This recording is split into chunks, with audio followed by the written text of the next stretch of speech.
Good morning, Councilman Jones and members of the Committee on Public Safety. My name is Kathryn Ott Lovell, and I'm the Philadelphia Parks and Recreation Commissioner. I'm here today to testify in support of Bill number 190749, introduced by Councilmember Bass for Council President Clark, establishing the Safe Haven Law by amending Title 10 of the Philadelphia Code, entitled Regulation of Individual Conduct and Activity, by adding a new section prohibiting the possession of weapons at city recreation facilities. There are extraordinary recreation leaders and community partners working within our parks and recreation system to provide safe spaces for young people, many of whom face violence in their daily lives. At 159 staff facilities throughout the city, Parks and Recreation provides high-quality programs to 100,000 participants annually. We offer over 90 after-school programs and 130 summer camps engaging over 10,000 children. We serve over 2 million free meals annually at 600 sites, including recreation centers, playgrounds, and play streets. We employ over 1,100 teenagers each summer, offering many of them their first type of formal employment. Our parks and recreation facilities are open and accessible.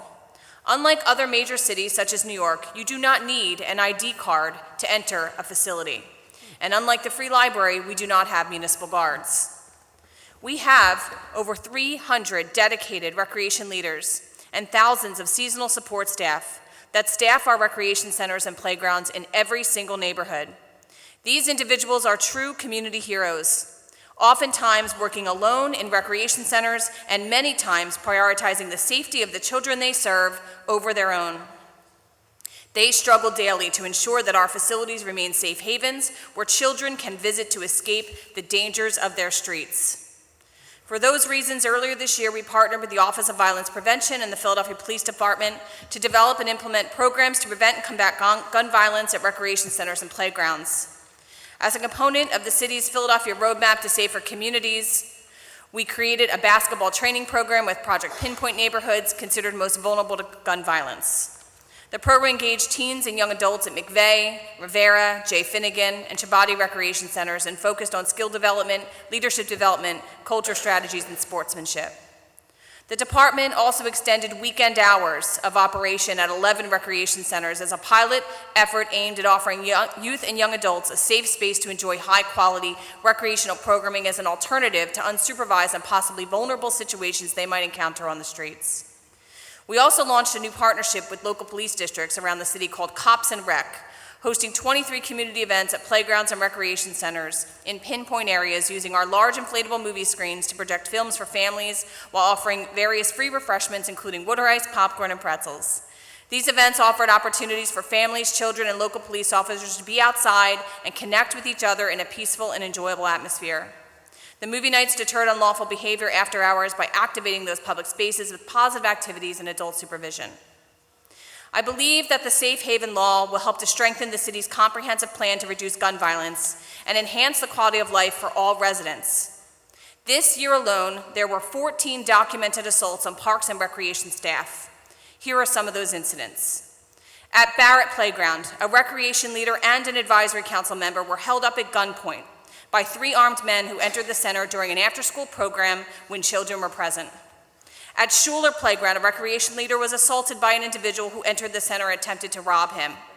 At Vogue Recreation Center, a 19-year-old lifeguard was attacked and assaulted by a dozen teens. That lifeguard returned to work the next day. At Hunting Park Recreation Center, a 71-year-old employee, Mr. Rob, was punched 16 times and robbed while he was eating his lunch.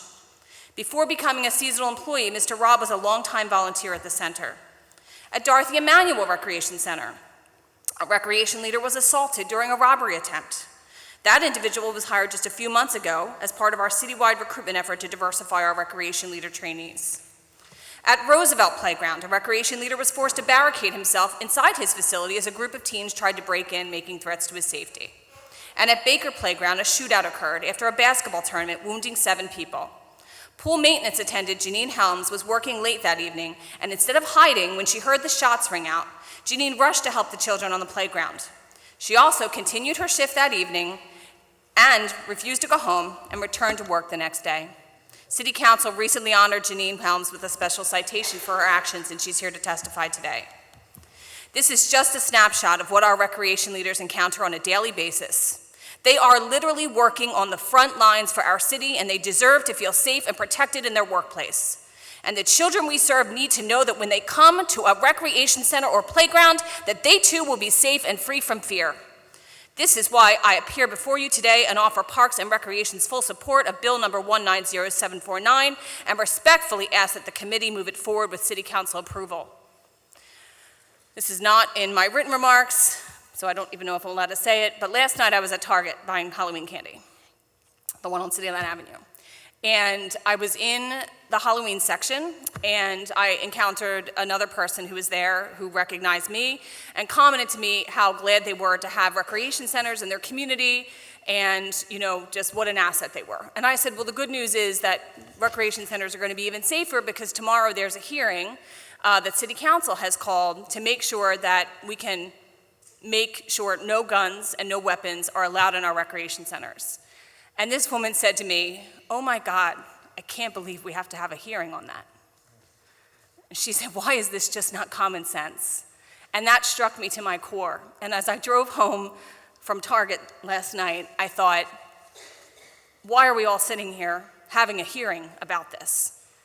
But here we are.